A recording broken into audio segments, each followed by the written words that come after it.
Pleasure to serve under your chairmanship. I beg to move that this House has considered E-petition 554140 relating to Nigeria and the sanctions regime.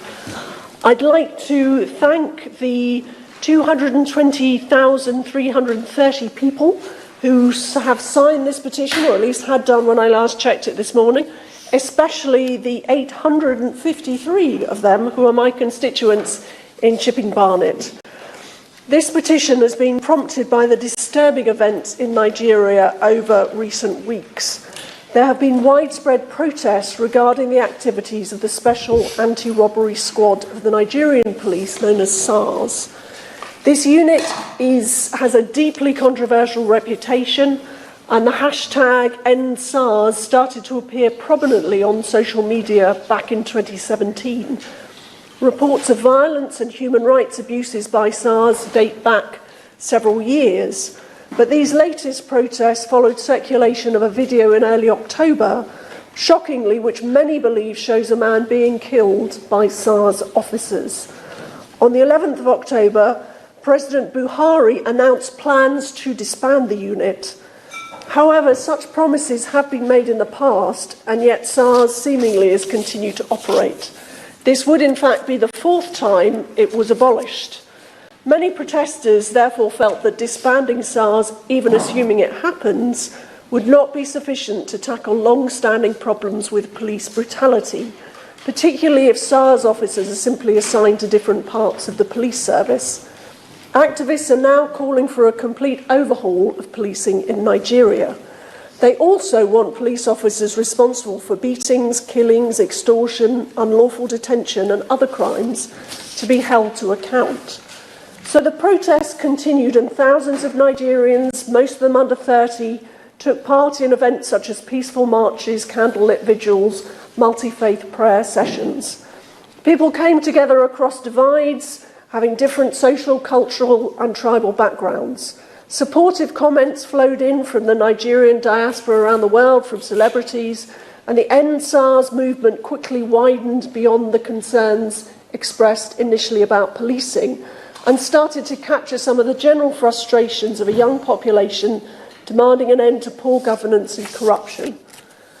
But I'm afraid the situation became far more grave on 20th October when the Nigerian army and police opened fire on a peaceful demonstration at the Lekki toll gate in suburban Lagos.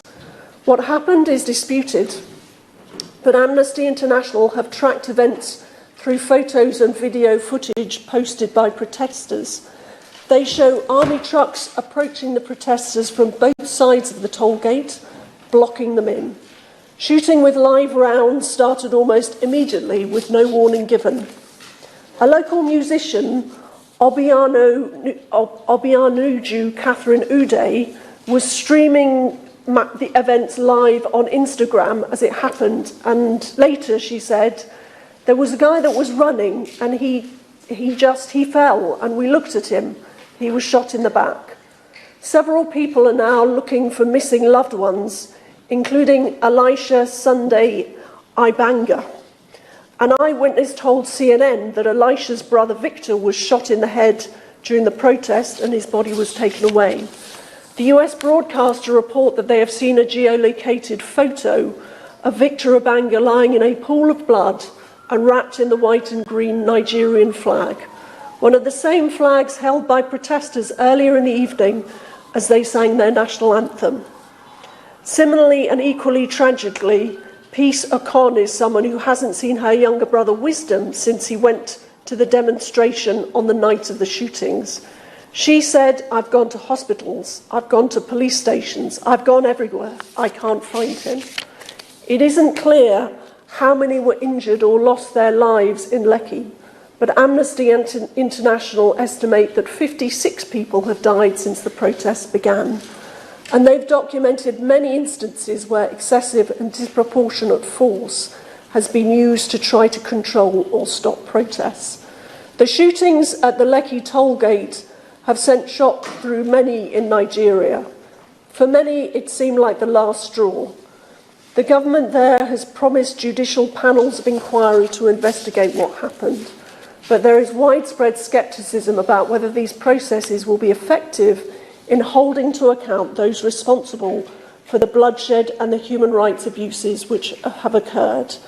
And that concern is, I believe, felt by many constituents here in the UK, especially those with heritage or family links to Nigeria. This is illustrated by the huge support for this e-petition we're considering this evening, which asks the UK government to consider imposing sanctions. Now, as I read it, the petitioners are asking for Magnitsky-type sanctions against named individuals within the Nigerian government and security forces. There's a recognition that generalised old-style sanctions applied to the country as a whole might cause hardship to ordinary people not in any way responsible for the problems highlighted by the petition. So this debate is a vital opportunity to hear from the Minister and to have her respond to this urgent appeal from the e-petitioners. An appeal that the government consider imposing targeted sanctions against certain individuals believed to be culpable in relation to the violent and excessive police response to peaceful protests in Nigeria. The new Magnitsky sanctions regime started to operate in July, and I believe its creation is one of the best and most important foreign policy decisions made since the Conservatives returned to government in 2010. It puts us ahead of many other countries in showing how seriously we take human rights abuses around the world. It even, I gather, earned us praise from Guy Verhofstadt, which is undoubtedly a rare thing. But I believe that the petitioners have a credible case for the imposition of individualised sanctions such as travel bans and asset freezes. Now, of course, I appreciate there are real sensitivities about anything which might be considered interference in the domestic affairs of another country, especially where there was a previous colonial involvement. But I still hope that ministers should give serious consideration to what the e-petitioners request. And my second ask of ministers is that they provide reassurance about UK aid and security programmes which involve Nigerian police, military and security forces. In their responses to written questions on this matter, the government has emphasised these programmes are intended to improve transparency and accountability, as well as strengthen respect for human rights, the rule of law and protection of minorities. But I know my constituents signing this petition want more clarity and certainty about what these UK programmes have achieved and how they're assessed. I believe they'll be reassured if we have a clear statement that no UK taxpayers' money can be misused by security forces in Nigeria or in any circumstances deployed on activities which suppress peaceful protests. My third question for ministers is what representations they have or are prepared to make to the Nigerian government about human rights abuses against Christians. Charities such as Christian Solidarity Worldwide and Open Doors have documented a worrying increase in attacks on Christian communities in Nigeria by terrorist groups over recent years, and their plight must never be forgotten. Fourthly and finally, I would ask ministers to step up engagement with the Nigerian diaspora in the United Kingdom. There are many British Nigerians who want to deploy their knowledge and their understanding of the country to help shape the UK's response to unfolding events in Nigeria. Worried about the situation and distressed about the Lekki tollgate tragedy and other loss of life, they're brimming with enthusiasm to help, to make a difference and to be involved in building a better future for Nigeria. In this regard, I particularly want to thank my constituent Lara Ayodeji Akindeji for contacting me to share her concerns and offer her help. Her support and briefing for this debate has been invaluable. So my final request would be to ask the Minister to meet me and a group of constituents to discuss these matters further. Mr. Gray, Nigeria is a country with so much going for it. A young and hugely talented population, massive natural resources and a rapidly developing economy. If the End SARS protesters secured the reform and the improved governance they're demanding, Nigeria could become a formidable economic powerhouse. And the diaspora community here can be a vital bridge linking our two countries in a brighter future of increased trade and prosperity in the years to come. Thank you. This House considered E-petition 554150 related to Nigeria and the sanctions regime. Kate Osama. Thank you, Mr Gray. It's a pleasure to serve under your chairmanship, and I thank the honourable member for Chipping and Barnett for her passionate opening for this debate. I would also like to thank Silas Oja for creating this petition, which now has more than 220,000 signatures, including almost 2,000 of my own constituents in Edmonton who signed the petition we are debating today. And I'm sure that I'm not the only member to have been inundated with messages from constituents in recent months, urging them to do whatever they can to lend their voice to the End SARS protests. As the chair of the All-Party Group for Nigeria, I was particularly keen to speak on this debate and highlight the need for the UK to stand with the Nigerian people against an increasingly cruel and brutal regime. The situation in Nigeria is incredibly serious, with tragedy after tragedy unfolding on the streets in state after state, as the Nigerian government and its security forces take ever more repressive measures to end a protest movement, which has given hope to millions across the globe. The End SARS movement is not just about disbanding the special anti-robbery squads. It is a movement led by the youth of Nigeria who took to the streets of Nigeria peacefully, demanding an end to brutality, extortion and extrajudicial executions, and for a truly democratic Nigeria. The bravery of the youth-led movement will never be defeated. Today, we need to consider how the government should respond to both the movement itself and the violent actions of the Nigerian regime. However, we must also take this opportunity to look beyond sanctions to a way in which development funding is spent in Nigeria. Instead of funding corrupt security services and investing in projects which do not benefit ordinary Nigerians, we need a new focus on poverty relief and anti-corruption programmes. Mr Gray, it is vital that we recognise the role of the UK and how these events have unfolded in Nigeria. Despite previously stating the opposite, the government has now admitted to funding SARS units for the last 4 years. That funding not only included the provision of training to those units, but the supply of equipment. At the very moment in which Amnesty International had declared SARS units to have been involved in extrajudicial killings, corruption and torture, the government was using the aid budget to train and equip those units.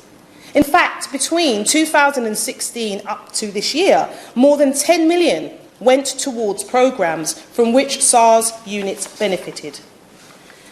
That is not only immoral, it makes it harder for UK to play a positive role in Nigeria during this vital period. How can the government, with a straight face, call for an end to violence against protesters, having helped train and equip the security forces who are carrying out that violence? It is therefore a gift to the Nigerian government when our government fails to explicitly condemn the Nigerian regime for killing its own citizens. So will the Minister today finally condemn the Nigerian regime for its part in the Tollgate massacre and the continued killing of peaceful protesters in Nigeria? Mr Gray, the Nigerian government says that it has disbanded SARS, but the corruption and brutality of the security forces continues. The Nigerian government's violence against its own citizens appears only to be intensifying. The Nigerian government needs to stop freezing bank accounts of key protesters. It needs to stop illegal detentions of key protesters. The Minister of Information for the federal government went on record to state the CNN reporting of the massacre is, and I quote, fake news. This is undemocratic conduct and it really needs to be called out. So I ask that the Minister uses this opportunity to end the UK government's neutrality on this issue. The UK must never be neutral when it comes to human rights abuses. Are the rights and needs and dreams of young Nigerian people not the same as those that are here in the UK? The UK should not be a safe haven for anyone who denies their own citizens the same freedoms they come to enjoy in the UK. Mr. Gray, all too often, when a repressive regime is targeted with economic sanctions, it is the civilians who pay the price, while the regime itself becomes more entrenched and less open to change. But the UK government can use the sanctions under the global human rights regime, which targets individuals involved in human rights violations and abuses. So, if the UK's position is a global force of good, then I ask the UK government to add the names of the Nigerian government and the security services to the designated list of those responsible for the worst human rights abuses. As I come to a close, it is time for the UK to change course and stand in solidarity with those fighting for a new Nigeria. Let's stand together, let's get rid of corruption, extortion, extrajudicial murders and massacres, because it's time for a new Nigeria. And I thank you. Don't do that. Thank you, Mr. Gray, for calling me to speak. And I must say it's a pleasure to follow my honourable friend, the Honourable Lady for Edmonton, who speaks quite rightly with great passion about one of the great countries in this world that is sadly being racked by violence and violence against young people. Now, I would argue that the greatest book in the English language, and I know there may be some debate about this, but the greatest book in the English language is Things Fall Apart by Chinua Achebe, the great Nigerian writer. And the beauty of that book is the way it explains the challenge of changing generations to live together, and the way it speaks about values falling away and community being eroded by outside pressure. What we're seeing in Nigeria today is part of that story. It's a tragedy that we are watching. It's a tragedy that we are all witnessing, because as we see things falling apart, the pressure this time is not foreign colonialism, forgive me. The pressure instead is corruption and violence and attempts at control. And that's why I totally agree with my honourable friend, the member for Edmonton. We need to call out the corruption. We need to use the powers that we have in this country to stop those who are profiting from the wealth of that great nation and hiding it here. Now, some people will remember when General Gowon left Nigeria with half the central bank, so it is said, and moved to London. We know that today, even now, in this great city of ours, there are, sadly, some people who have taken from the Nigerian people and hidden their ill-gotten gains here. We know that our banks, sadly, have been used for that profit and for that illegal transfer of assets. And that means that the UK is in an almost unique position in being able to actually do something to really exert pressure on those who have robbed the Nigerian people.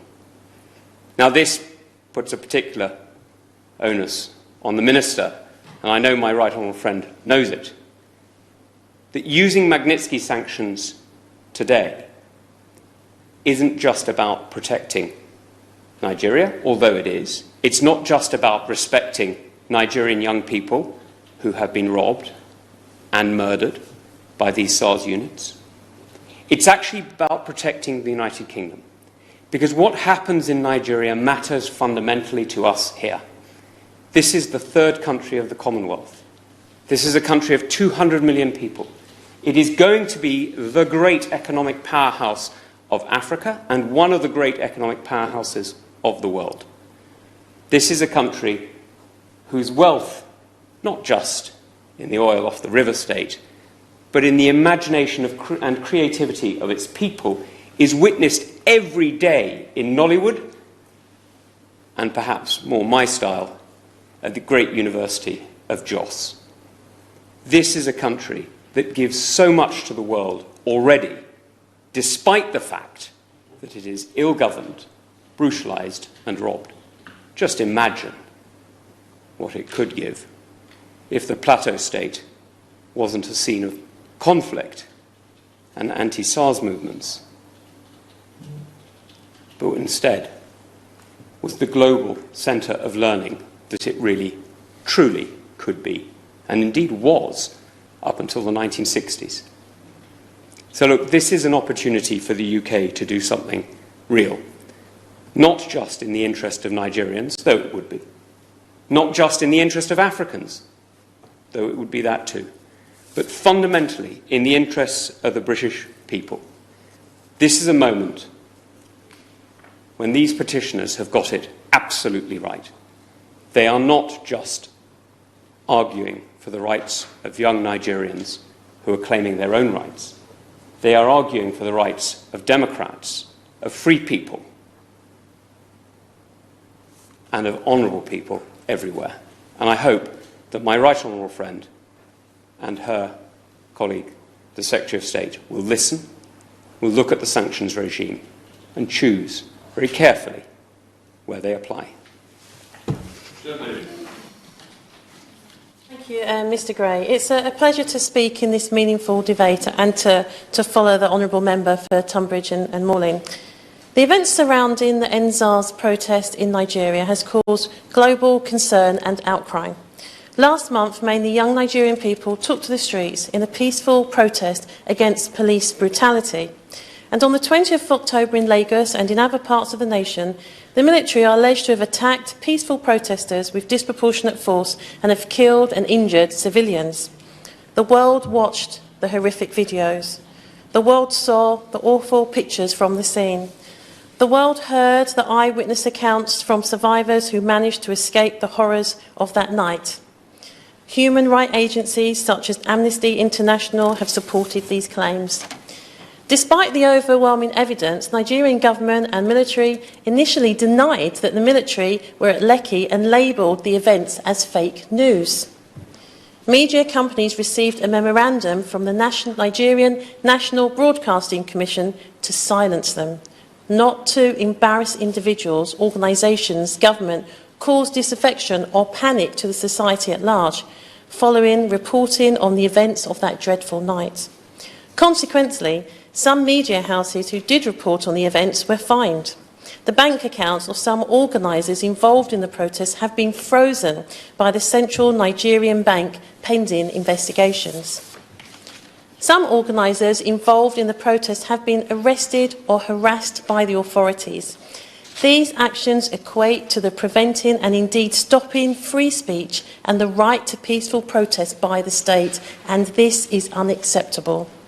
Peaceful protests are vital to the functioning democracy and are a fundamental human right.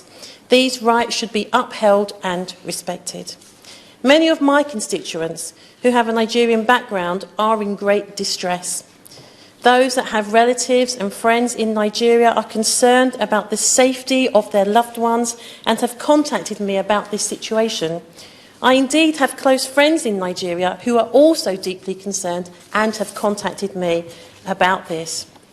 They all ask for one simple thing: that the UK government defends the right to peaceful protest and free speech and ensures that those within the Nigerian government and army are held to account for the atrocities committed against peaceful protesters.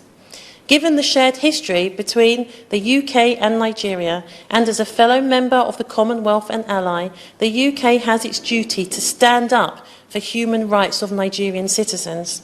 In the case where Nigerian officials are avoiding accountability over the killings of protesters, I believe that the UK should be looking to impose sanctions on state officials involved in the human rights abuses of Nigerian citizens. In July of this year, the Secretary of State for Foreign, Commonwealth and Developmental Affairs introduced the Global Human Rights Sanctions Regulations. Under this statutory framework, priority themes relate to cases that threaten media freedom and human rights defenders. Furthermore, another priority theme considers cases where the relevant jurisdiction law enforcement authorities have been unable or unwilling to hold those responsible for human rights violations or abuses to account.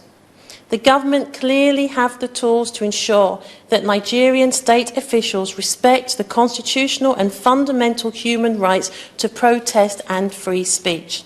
If those who ordered and facilitated the killings and harm to protesters are not held accountable, then the UK government should advocate for independent investigations to take place.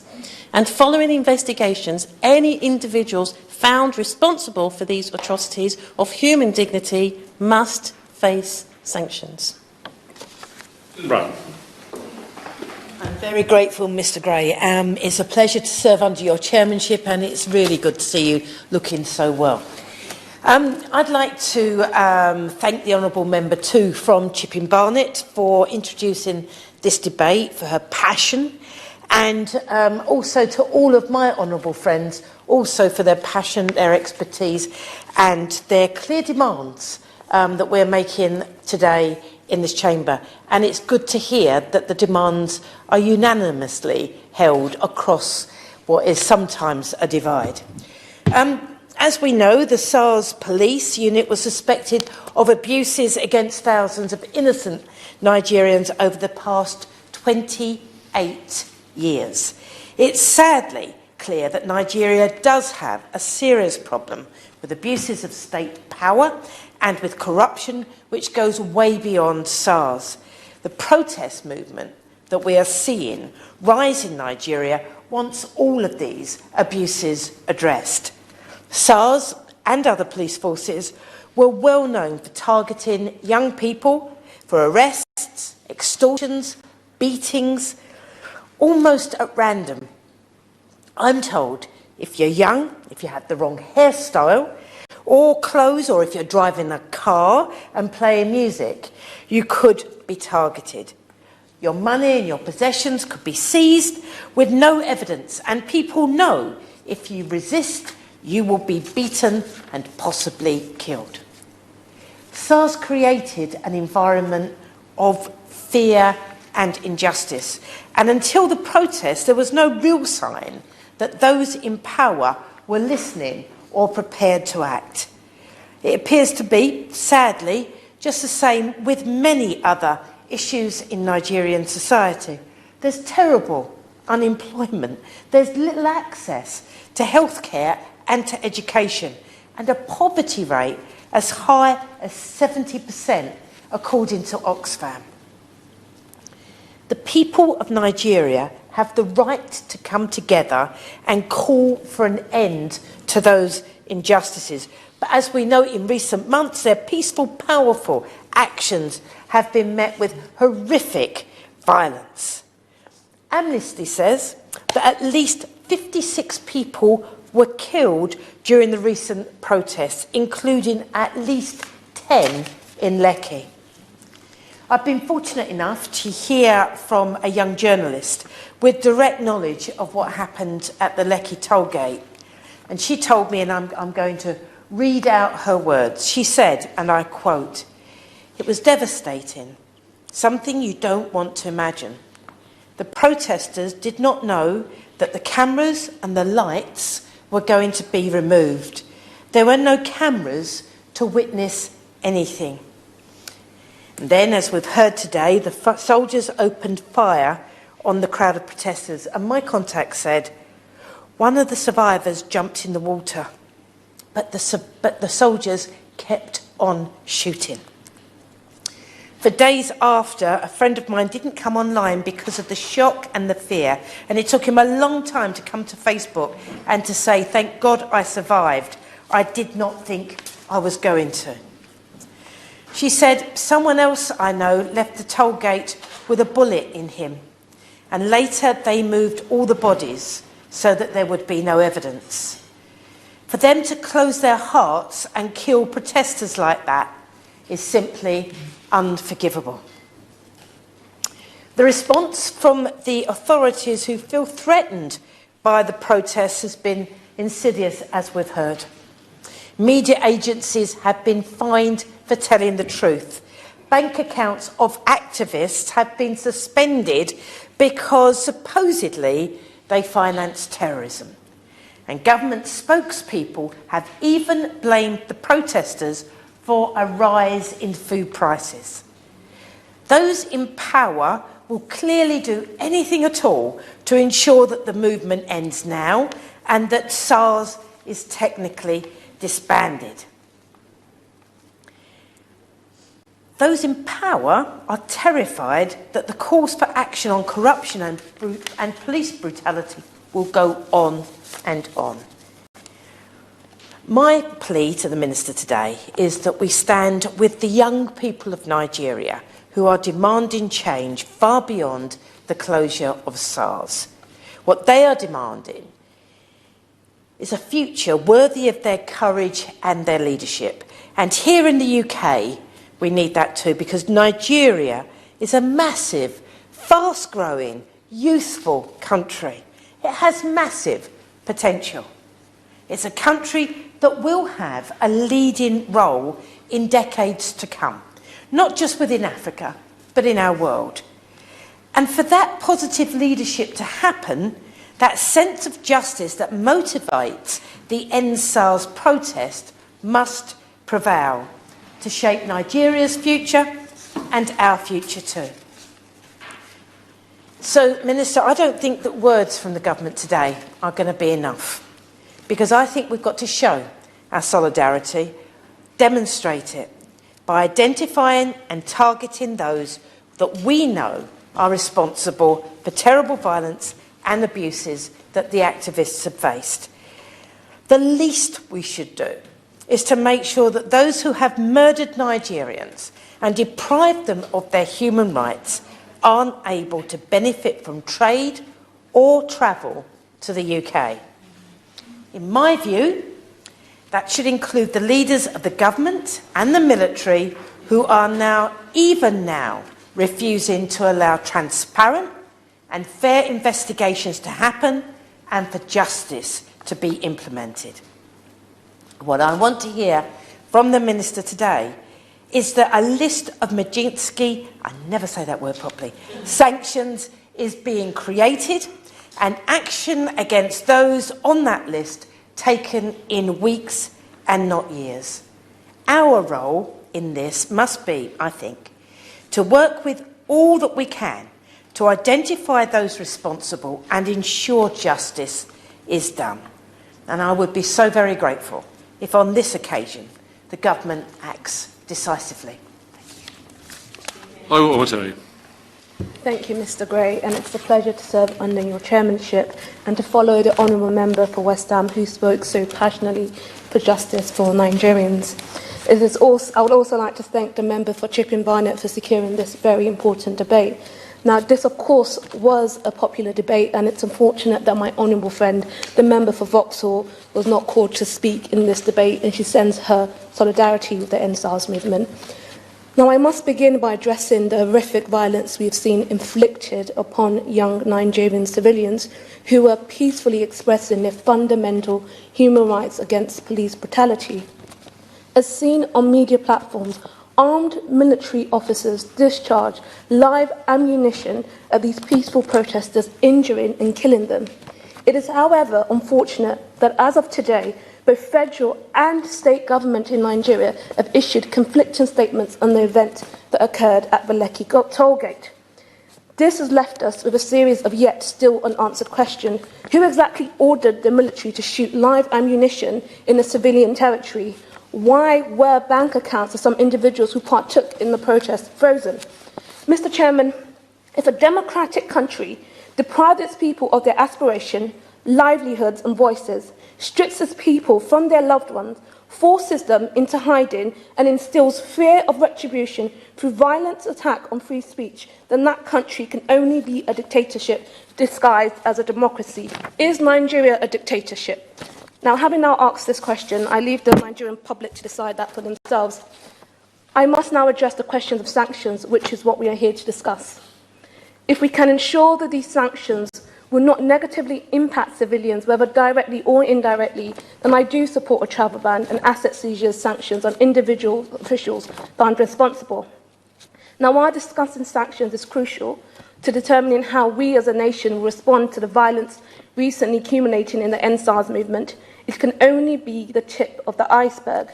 We must use our platforms to hold the Nigerian government accountable through more than just sanctions. We must do the right thing by the people in Nigeria protesting for their own human rights and ask the questions they've given us the platform to ask, which is, what role did the Nigerian government as a whole play in these attacks?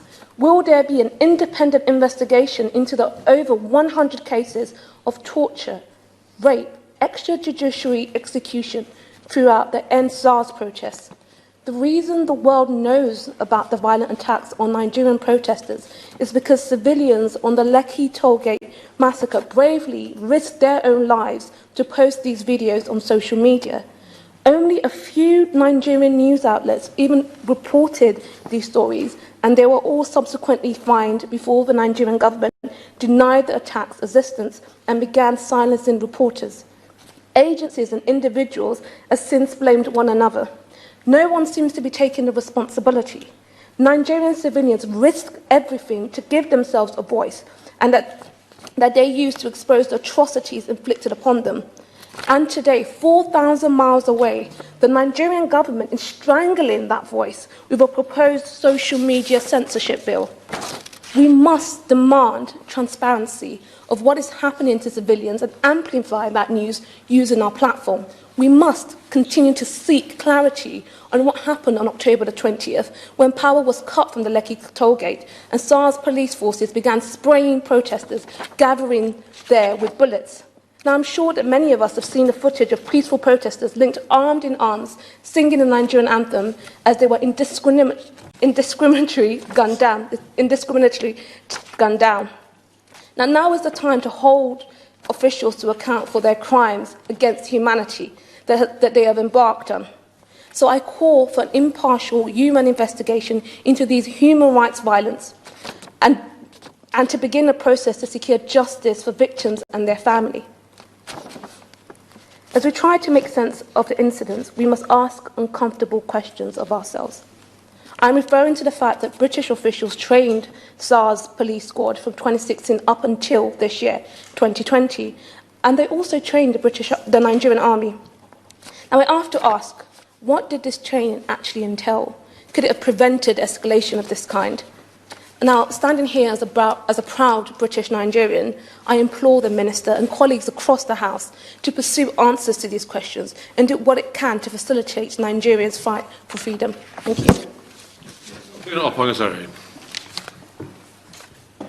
Thank you, Mr Gray, for chairing this debate, and it's an honour to follow my honourable friend for Coventry and North West. I also like to thank the Honourable Member for Chipping Barnett for putting forward this debate in response to the petition which calls for sanctions against the Nigerian government and officials. It's a very timely debate that needs to be had. The atrocities that we have seen in Nigeria in recent months are understandably very concerning for my constituents. I know many of my constituents who have friends and relatives in Nigeria and want to see our government help ensure their safety.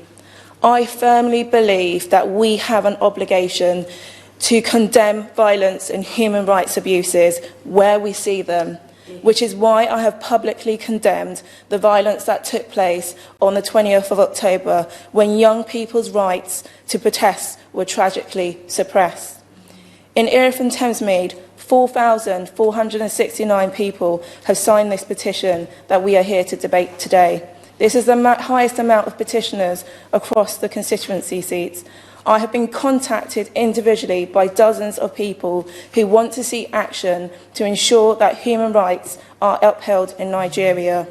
One constituent wrote to me to say recently that she watched a documentary on how Nigerian military opened fire on unharmed children who were happily and peacefully demonstrating and carrying Nigerian flags. Many were killed mercilessly. She said she cried and said to me, this could have been anyone.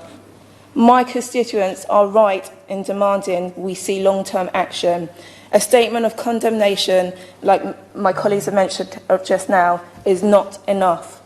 As a country which subscribes to international human rights law, we must be quicker to act to support those who are having their rights infringed upon them around the world.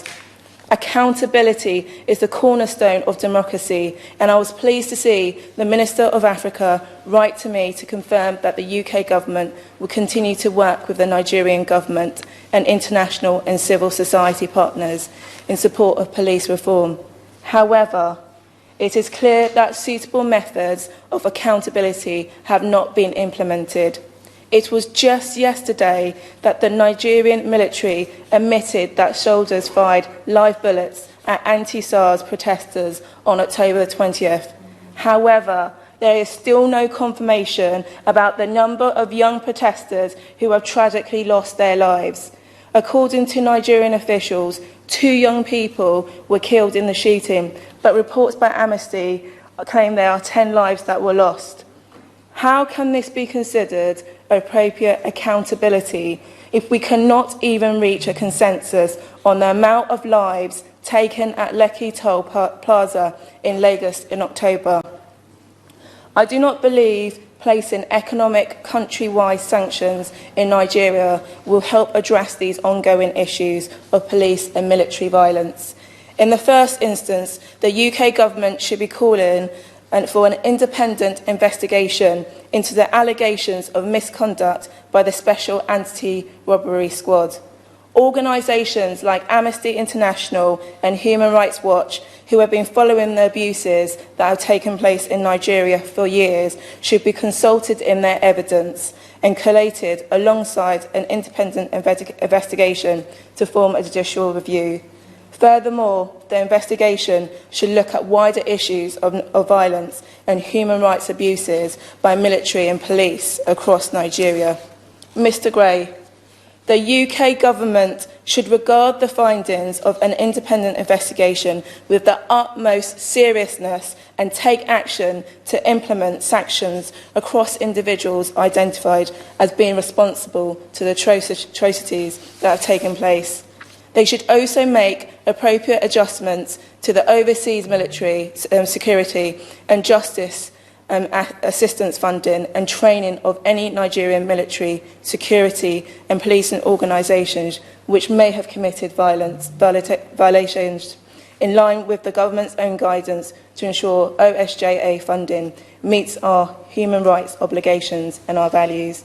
Mr. Gray, this issue does not begin and end at Lekki Toll Plaza on October the 20th. There have been reports of violence by Special Anti-Robbery Squad since 2017, and there continue to be serious consequences as a result of protests which took place earlier this year. Young people have reported intimidation by the Nigerian government following protests. And as mentioned by a number of my colleagues, there have been reports of bank accounts frozen, social media banned, and people being detained in prison for their involvement in speaking out against police violence. These actions are unacceptable in democracy and claims of accountability for its wrongdoings. No action can replace the lives that have already been lost, but that does not mean that we cannot take action. I hope at the end of this debate we will get a commitment from the Minister that the UK will follow up their actions to hold officials in Nigeria responsible.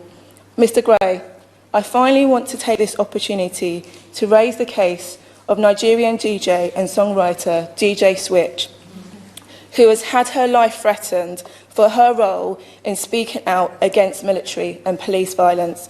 The prominence of young Nigerian females at the forefront of EndSARS protests has highlighted the need for more action taken to end violence against women and girls in Nigeria. Will the government take this opportunity to ensure that these actions in upholding human rights around the world extend to protecting women and girls against violence? Thank you, Mr. Gray. Alan Smith. Thank you, Mr. Gray. It's a pleasure to serve under your chairmanship and a pleasure also to take part in such a cross-party consensual discussion, and glad to hear some excellent contributions from honourable and right honourable members across the House this evening about events in Nigeria. I'd also add my warm congratulations to the right honourable member for Chipping Barnett on bringing this forward and the drafters of this petition. I'd above all else, though, commend the NSARS movement, which I think has done so much to shine a bright light on the corruption and oppressive practices of the regime in Lagos. And I've read the government's response to the petition carefully, and I have some concerns. Nigeria is not a far-off place of which we know nothing. The UK has clear links to this issue and clear links to Nigeria, both historically and going forward. We have influence, and we could use a lot more of it. Now, we do know that the UK did fund, did supply equipment, did train police and paramilitary forces, which we now know have been involved in abuses. At the very least, surely, we need an urgent review of the UK's involvement in those programmes, and I'd be glad of an undertaking from the Minister this evening that such a review is underway. On the Magnitsky sanctions which have been called for, I quote directly from the government's response to the petition: "This sanctions regime will give the UK a powerful new tool to hold to account those involved in serious human rights violations or abuses." I've yet to hear any member of this House speak against the Magnitsky regime. We all support it. But it's only a tool if it's used. Now, I appreciate that speculation is unhelpful, but we do need some announcements, surely. I'm glad that the Minister for Africa, in his discussion with the Governor of Lagos on the 11th of November, called for an investigation into the specific instances we've heard of. Could we have an update in how that investigation is going, and an undertaking that there will be consequences to the findings of that investigation, and if it's been insufficient, that there should be an independent review? More generally, we need to look more in the round at whether the UK's actions help or hinder the aims of the NSARS protests. Between 2015 and 2020, the UK licensed arms exports and riot control equipment to the tune of £43 million. So, at the very least, we should, pending a review of our actions and effect of the UK's foreign policy and trade policy within Nigeria, surely suspend arms exports to the country. Mr. Gray, the NSARS regime, the NSARS movement, could be a new Arab Spring for Nigeria. Given all the demographic, economic forces in play, all that enthusiasm is there. We must learn from history and not let the NSARS movement down the way we did the Arab Spring. For that would be a tragedy, and that would bring culpability upon us even more than we have. It's not just enough to express solidarity while aiding and abetting and arming and funding the oppressors. And the UK has a case to answer here. We need to look back into the consequences of our action and make sure that we do all we can to ensure accountability on the ground. I do look forward to the Minister's comments this evening. Stephen Downey. Well, thank you, Mr. Gray. It's a pleasure to serve under your chairmanship as always. And I wanted to thank the Right Honourable Member for Chipping Barnett for introducing the petition today, and to all the members who've taken part for incredibly powerful and passionate contributions on such a crucial issue. Also thank the comments from the Chair of the Foreign Affairs Committee, but in particular my friend, the Chair of the Nigeria APPG, who has done so much work to speak out on these atrocities, not just when they happen, but long before that, in terms of the wider SARS movement and the brutality that they have been exposing. And we've heard incredibly powerful speeches today from the members from Lewisham East, West Ham, Coventry North West, Erith and Thamesmead, and indeed the SNP spokesperson. And I know that there are other colleagues, as was pointed out, who would have been here, Mr. Gray, but have equally been speaking out very powerfully on these issues. And I too want to thank the over 200,000 individuals who have signed this petition and its creators. And that, of course, includes many significant signatures from the Nigerian diaspora here in the UK, but also all the others who share deep concerns about what is happening in Nigeria and when it comes to wider human rights abuses around this world. This is not a country, Mr. Gray, that will turn a blind eye when such atrocities are happening. And the scenes we have witnessed and the reports that have come out of Nigeria of the response by the police and the army against protesters involved in the NSARS movement have shocked us all.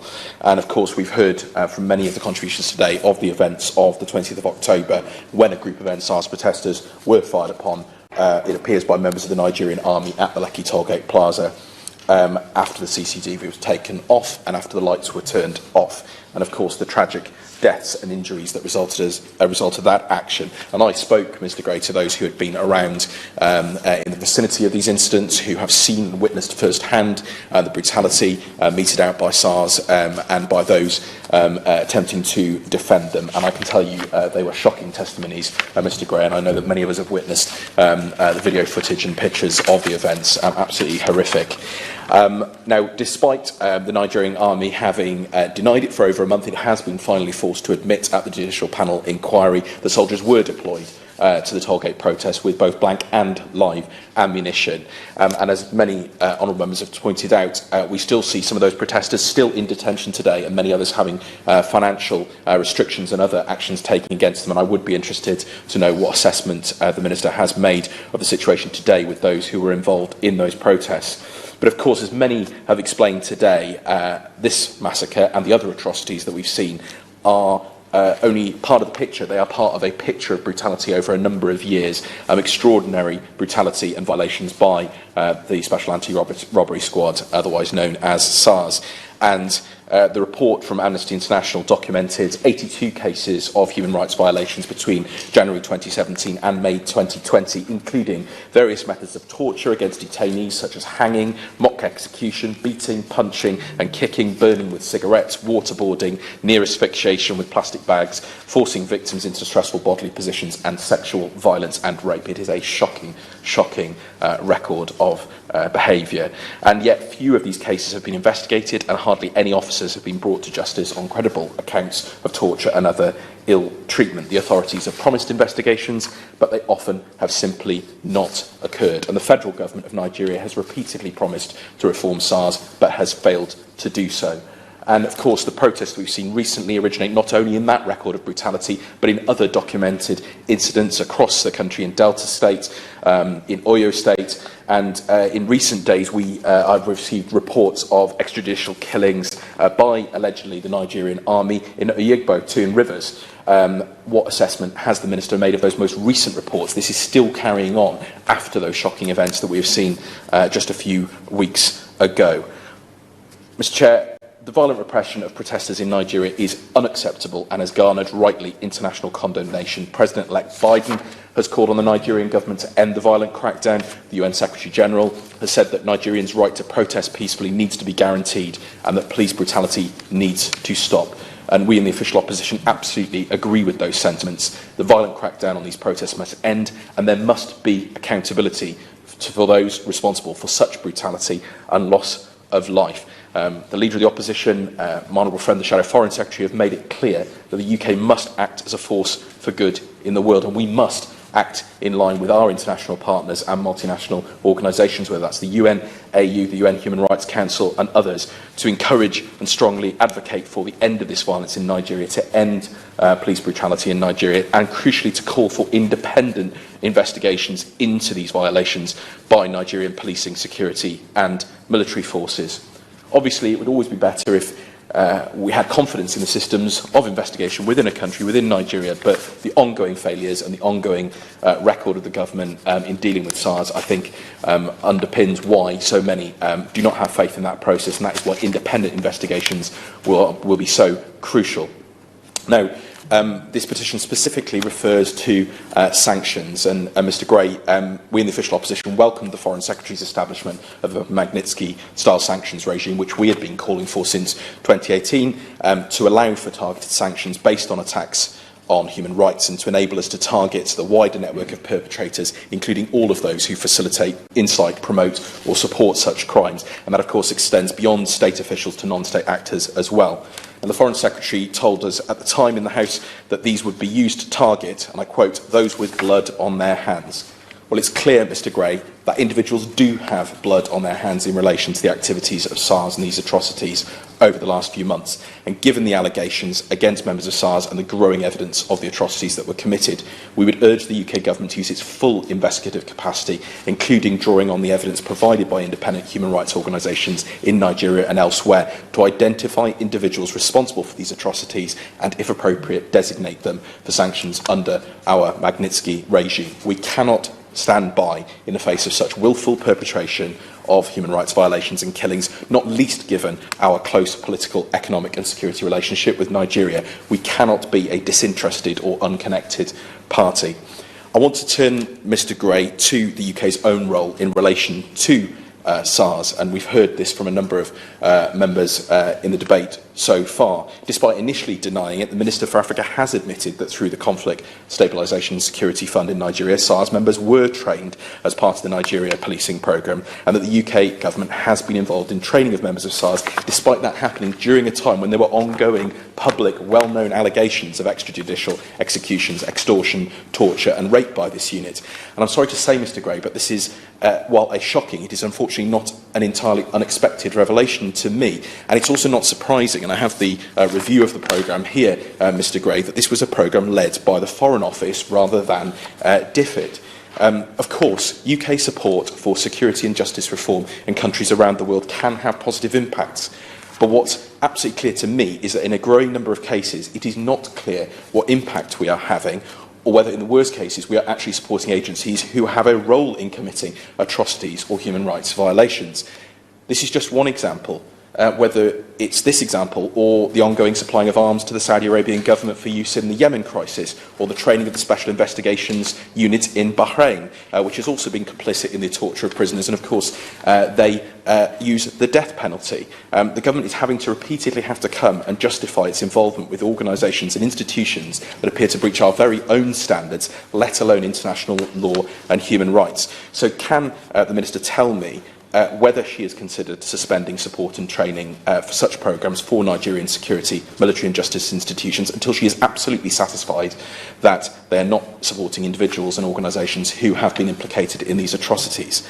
And will the government commit to a review of the effectiveness of OSJA projects? I was extraordinary to reading the summary, Mr Gray, to find that the programme was listed as scoring an A and an A in 2018-19, and that the risk was only medium.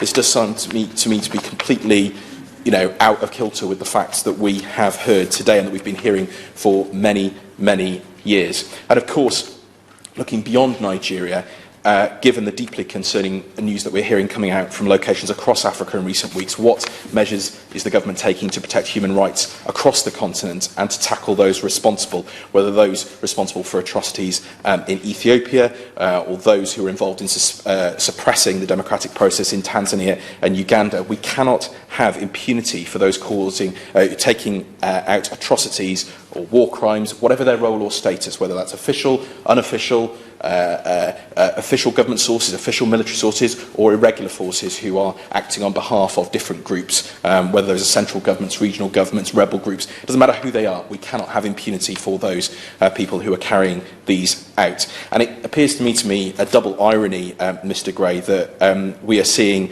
support for wrong programmes like this when the government, we hear, is proposing cutting the right programmes, proposing cutting the 0.7% target, proposing cutting support to development and peace programmes across the world. And I hope the Minister will be able to perhaps reassure us that that is not going to happen. But Mr Gray, in conclusion, from the Black Lives Matter movement in the USA to the NSARS movement in Nigeria, it's clear that any democratic government must respond to the needs, first and foremost, of its citizens in providing policing and security that is accountable to the people that it serves, does not hold itself above the law, but defends the law and conducts itself in line with the principles and values that underpin it.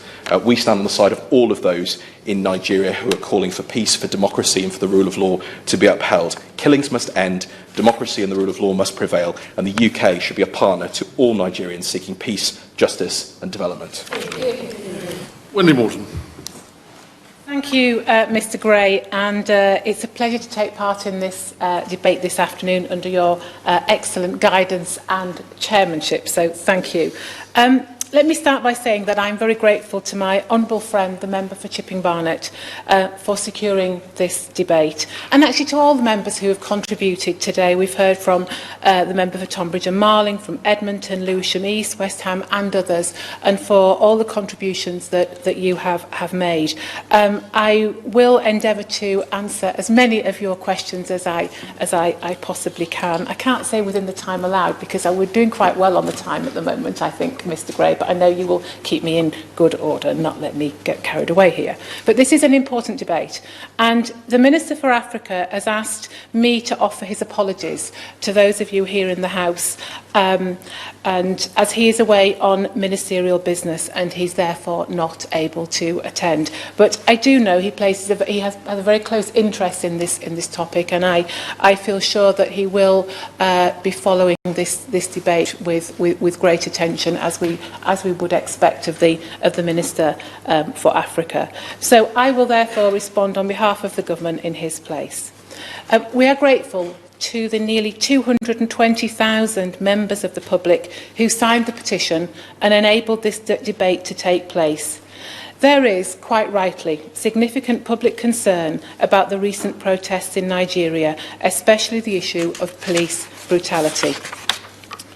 I also acknowledge the strong feeling about this issue in this place, and I am thankful for the contributions from all colleagues today. And as I said, I will try to respond to all of the points raised. But first, let me set out the government's position on the protests and on police reform, and then I will address the topic of sanctions. I would like to assure the House that the government is following developments in Nigeria since the protests very closely. We are deeply concerned by violence during the protests, which tragically claimed lives. And I'm sure honourable members here today will join me in passing on our condolences to the families of those affected. The UK supports the right to peaceful protest. We condemn violence by any party, and in doing so, make an important distinction between the rioting and looting that took place and the original peaceful protest movement. We have raised the protests and the response to them at the highest levels within the Nigerian government. The Foreign Secretary issued a statement on the 21st of October calling for an end to the violence. He called for the Nigerian government to urgently investigate reports of brutality by its security forces and to hold those responsible to account. The Minister for Africa spoke to Foreign Minister Onyema on the 23rd of October to reiterate his tweets that recognised the Nigerian people's democratic and peaceful calls for reform and encouraged the Nigerian authorities to restore peace and to address concerns over brutality towards civilians. The British High Commissioner in Abuja continues to raise the protests with senior representatives of the Nigerian government, including our concerns about intimidation of civil society groups and peaceful activists. We welcome President Buhari's decision to disband the Federal Special Anti-Robbery Squad, the police unit at the centre of recent protests. And it's important that historic reports of police brutality and violence during recent protests are investigated fully. We also welcome the emerging dialogue between state governors and young people. In a country where more than 50% of the population is under 25, this conversation is so important in understanding the concerns of the next generation. And we also welcome the President's request for his Cabinet Ministers to do the same in their home areas. And lastly, we welcome the establishment of judicial panels of inquiry to investigate all the alleged incidents. I can also update members that the Minister for Africa spoke to the Governor of Lagos on the 11th of November, and he also spoke to the President's Chief of Staff, Ibrahim Gambari, on the 21st of November. He stressed the importance of police and military cooperation with the panels. He also expressed the urgent need for panels to progress investigations, including into the incident at Lekki. As you see from the government's written response to this petition, we continue to monitor these investigations and their outcomes very closely. We also continue to monitor progress on police reform and to support Nigerian-led reform. Earlier this year, for example, we supported civil society efforts to secure the successful passage of the new Police Act. Implemented effectively, this Act will be an important step towards a more transparent and accountable police force. Turning now to sanctions, Mr Gray, I would like to set out the government's position on sanctions. On the 6th of July, the government established the Global Human Rights Sanctions regime. And in a statement to Parliament, my right honourable friend, the Foreign Secretary, set out its full scope. It gives the UK a powerful new tool to hold to account the perpetrators of serious human rights violations or abuses. It's a long-standing practice not to speculate on future sanctions designations, as to do so could reduce the impact of the designations. The sanctions regime complements our ongoing human rights activities around the world and demonstrates that this country's commitment to be a force for good. And we will continue to keep all evidence and potential listings under very close review. Before I come to my rounding off my conclusions, Mr Gray, though, I want to try and touch on a few more of the points that have been raised by honourable members today. Yes, of course. Brown. Can I say I'm very grateful to the Honourable Lady for being here this afternoon, and given that the Minister wasn't able, because of foreign travel, to be with us today. All of us have asked for sanctions. I think it would be courteous to the committee if the Minister for Africa wrote to us, outlining the government's position on this and why we are not being assured this afternoon that sanctions will be happening. No doubt the Minister will have read Hansard. It's not actually in order for this group, this debate, to call for that letter. So it's perfectly sensible thing to ask for, and no doubt it may well occur, but the Minister is not required to answer the particular point. Thank you, Mr Gray. I'm grateful to the Honourable Lady for her friend, and as I said, I'm sure the Minister for Africa will be following this debate. I have a few more comments that I will make on sanctions, but I would like to just try and answer a few more of the other questions and say a little bit more on sanctions, if you will just bear with me. So I wanted to just reiterate the point that,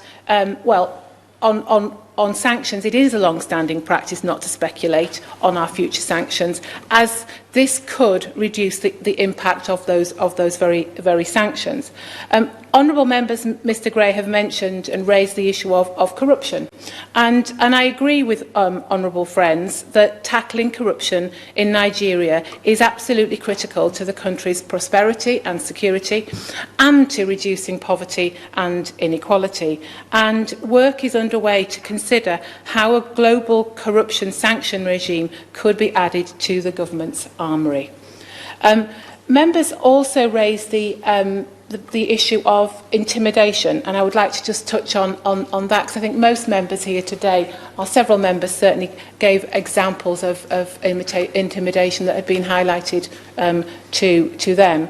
And we are aware, Mr Gray, that some protesters have reported facing intimidation, and the British High Commissioner in Abuja continues to raise our concerns about intimidation of civil society groups and peaceful protesters with the Nigerian government. This does not build an environment for groups and protesters to come forward and really help build genuine accountability. But I can assure members that we are aware of that some protesters are facing intimidation. Members also raised the matter of UK aid. I think that was my honourable friend, the member for Chipping Barnet, and I would like to say that and reassure her that no UK taxpayers' money goes directly to the Nigerian government. The UK provides assistance to Nigeria to meet immediate humanitarian needs and to address long-term structural issues. While I'm on the topic of aid, I know the honourable gentleman opposite does try to tempt me regarding the 0.7% commitment, but as I'm sure he would anticipate, I'm not going to speculate ahead of any spending review. Which I just wanted to ask her if she could elaborate. I mean, I appreciate that she's not the Minister for Africa. She'll be less familiar with these specific programmes. But I mean, it was very clear in the Minister's letter to us that the UK government was funding training programmes that directly involved SARS, despite the allegations. Does she not believe there's a problem here with our wider security and justice assistance programmes, including across the world, because we keep getting example after example after example where they're either being questioned about their impact, or worse still, that we're being implicated in some way in organisations that are not upholding our standards? Thank you. The honourable gentleman must have sort of preempted some more of my notes, because I am going to touch a little bit more on the SARS programme, and hopefully I can give him a bit more detail and as to you know, the work that we're doing and what we are supporting. Before I come to that, just a quick note, because the Honourable Lady for Chipping Barnet also raised the point of the persecution of Christians, which again I know is another important topic. And just to, you know, to reassure her that we made clear to the Nigerian authorities at the highest levels the importance of protecting civilians, including Christians, and human rights for all Nigerians. But I now come on to SARS and the Special Anti-Robbery Squad. Mr Gray, the UK supports police and justice reform in Nigeria. All assistance is compliant with our human rights obligations and our values. And through our CSSF-funded Nigeria policing programme, which ended in March 2020, Federal Special Anti-Robbery Squads, or FSARS, officers participated in training on amended Nigerian police guidance designed to improve human rights, training on public finance and community policing workshops. The Nigeria Policing Programme was part of our Security and Justice Reform Programme, which is working to help deliver a criminal justice system that better protects the human rights of all Nigerians. As a result of the programme, Mr Gray, relationships between communities and the police improved in 4 states. Trust was built, with communities and the police working together to resolve safety and security issues. The Nigerian Police Force's recent adoption of the Community Policing Framework, developed by the Nigeria Policing Programme, is a positive outcome. Our support to civil society was instrumental in the recent passing of the Police Act by the President, and this new Act provides for greater citizen protections and improved police training, which we believe will benefit Nigerians. Through the CSSF-funded North East Public Safety and Security Programme, part of which is delivered jointly with USAID, radio equipment was issued to Borno Police Command. This was for police units working to improve local security and to counter violent extremist organisations, including Boko Haram and Islamic State West Africa. Borno Police Command distributed 3 radios to the local FSARS unit, which were returned after FSARS was disbanded. The North East Public Safety and Security Programme is part of our North East Africa Security, Conflict and Stabilisation Programme, working to help stabilise one of Nigeria's poorest and most fragile regions affected by Boko Haram and Islamic State West Africa. But to conclude, I understand and acknowledge and understand the strength of feeling in the House and among the public. The UK and Nigeria have a long and close relationship that extends beyond our governments to our people, especially through the British Nigerian diaspora community, which contributes so much to this country. And the diaspora was also raised by my right honourable friend who led this debate, the Honourable Lady for Chipping Barnet. The UK is home to over 200,000 members of the Nigerian diaspora who contribute so much to this country. And as I'm sure, Mr Gray, you will be aware, my honourable friend, the member for Saffron Walden, was the first minister for Nigeria. In terms of communications and engagement with the diaspora, on the 18th of November, the Minister for Africa led a virtual business roundtable with members of the Nigerian diaspora business community to better understand challenges to increasing trade and investment between the UK and Nigeria. And the roundtable was also joined by my honourable friend, the UK Trade Envoy to Nigeria, and the British Deputy High Commissioner in Lagos. And I know that the Honourable Lady raises, asks whether she could request a meeting with the Minister for Africa. It would be wrong of me perhaps to commit him to that, but I can certainly pass on her request, Mr Gray.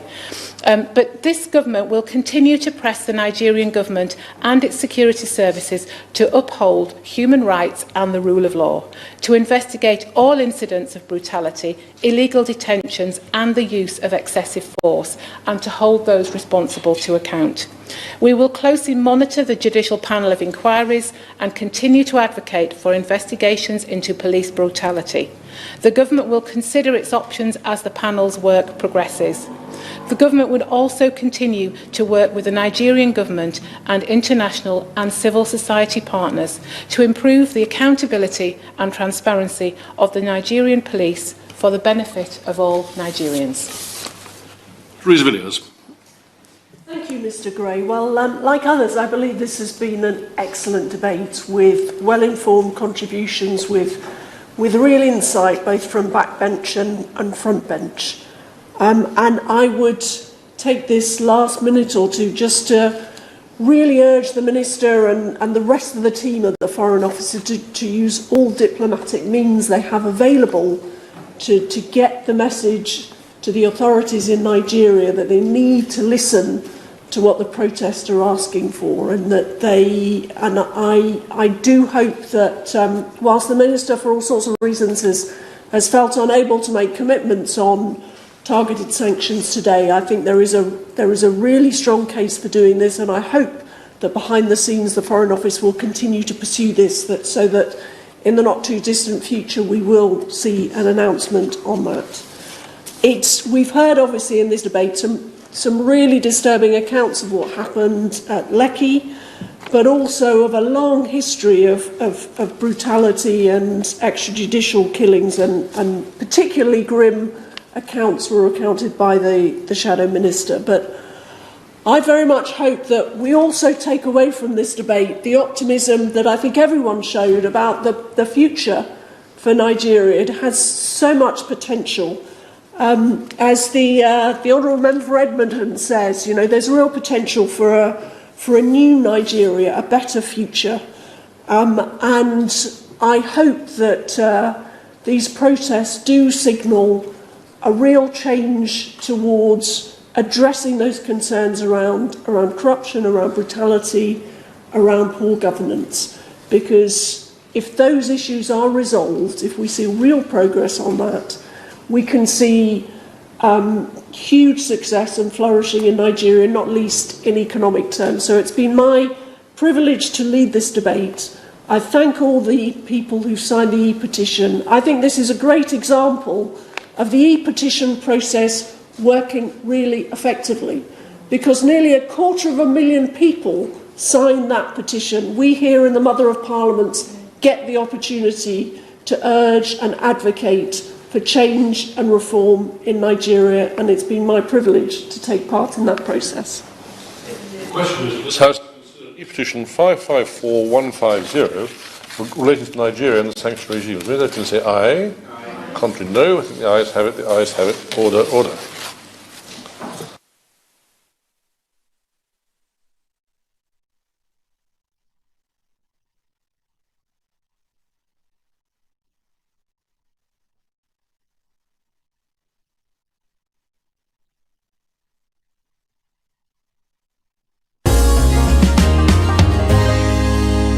The proceeding has ended.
Heritage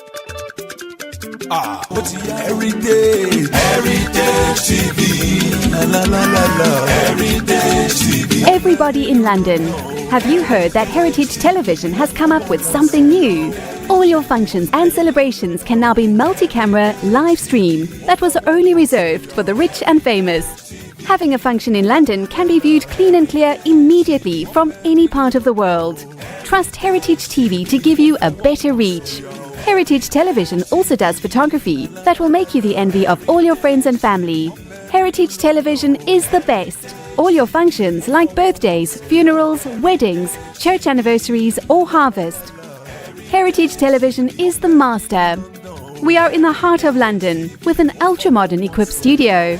You can call us on 020-800-46100 or email us info@heritagetv.co.uk or mobile 0734 1234 560. Heritage Television will do you proud.